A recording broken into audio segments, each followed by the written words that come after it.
Hi friends, ಎಲ್ಲರಿಗೂ ನಮಸ್ಕಾರ. Welcome to the UK home cook channel. ಇವತ್ತು ನಾವು ತುಂಬಾ ಟೇಸ್ಟಿಯಾಗಿರುವಂಥ ಬೆಂಡೆಕಾಯಿ ಹುಳಿಪಲ್ಲೆ ಮಾಡೋದನ್ನು ನೋಡೋಣ. ಅದಕ್ಕೆ ಮೊದಲಿಗೆ ಪ್ಯಾನಲ್ಲಿ 8 ರಿಂದ 9 ಕಟ್ ಮಾಡಿರೋ ಬೆಂಡೆಕಾಯನ್ನು ಹಾಕಿ ಅದಕ್ಕೆ 2 ಚಮಚ ಆಗುವಷ್ಟು ಎಣ್ಣೆಯನ್ನು ಹಾಕಿ ಇವನ್ನು 2 ರಿಂದ 3 ನಿಮಿಷ ಮೀಡಿಯಂ ಫ್ಲೇಮಲ್ಲಿಟ್ಟು ಹುರಿದುಕೊಳ್ಳಿ.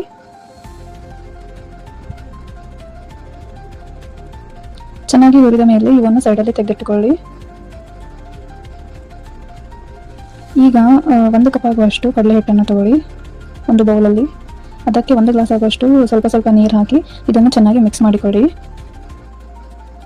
ಗಂಟಾಗದಂತೆ ಚೆನ್ನಾಗಿ ಮಿಕ್ಸ್ ಮಾಡಿಕೊಳ್ಳಿ ಈ ಥರ. ಈಗ ಪ್ಯಾನಲ್ಲಿ 3 ರಿಂದ 4 ಚಮಚ ಆಗುವಷ್ಟು ಎಣ್ಣೆಯನ್ನು ಹಾಕಿ ಎಣ್ಣೆ ಬಿಸಿಯಾದ ಮೇಲೆ 1 ಚಮಚ ಆಗುವಷ್ಟು ಸಾಸಿವೆ ಮತ್ತು ಜೀರಿಗೆಯನ್ನು ಹಾಕಿ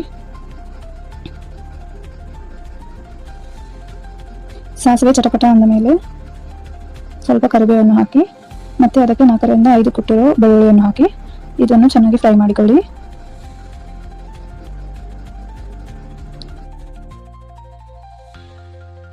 ಬೆಳ್ಳುಳ್ಳಿ ಫ್ರೈ ಆದ ಮೇಲೆ 4 ರಿಂದ 5 ಕುಟ್ಟಿರೋ ಹಸಿಮೆಣಸಿಕೆಯನ್ನು ಹಾಕಿ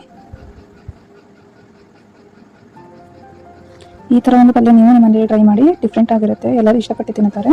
ಮತ್ತು 1 ಚಮಚ ಆಗುವಷ್ಟು ಅರಿಶಿಣವನ್ನು ಹಾಕಿ ಚೆನ್ನಾಗಿ ಕಲಸಿಕೊಳ್ಳಿ. ಈಗ ಸ್ವಲ್ಪನೇ ಕಲಸಿರೋ ಕಡಲೆ ಹಿಟ್ಟನ್ನು ಹಾಕಿ ಇದನ್ನು ಕಂಟಿನ್ಯೂ ಆಗಿ ಕೈಯಾಡಿಸ್ತಾ ಇರಬೇಕು. ಸ್ವಲ್ಪ ನೀರು ಹಾಕಿ ನೀವು ಕೈಯಾಡಿಸೋದು ಬಿಟ್ಟಿದ್ರಿ ಅಂತಂದರೆ ಗಂಟಾಗೋ ಚಾನ್ಸಸ್ ಇರುತ್ತೆ. ಸೊ ಅದಕ್ಕೆ ಗಂಟು ಆಗಬಾರದು ಅಂತೇಳಿ ಕಂಟಿನ್ಯೂ ಆಗಿ ಕೈಯಾಡಿಸ್ತಾ ಇದನ್ನು ಬೇಯಿಸಿ 1-2 ನಿಮಿಷ ಆದ ಮೇಲೆ ಕಡಲೆ ಹಿಟ್ಟು ಈ ಥರ ಗಟ್ಟಿ ಆಗುತ್ತೆ. ಕೈಯಾಡಿಸ್ತಾ ಇರಿ.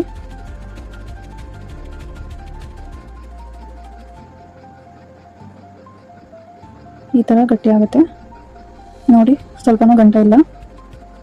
ಇದಕ್ಕೆ ರುಚಿಗೆ ತಕ್ಕಷ್ಟು ಉಪ್ಪನ್ನು ಹಾಕಿ ಚೆನ್ನಾಗಿ ಕಲಸಿಕೊಳ್ಳಿ.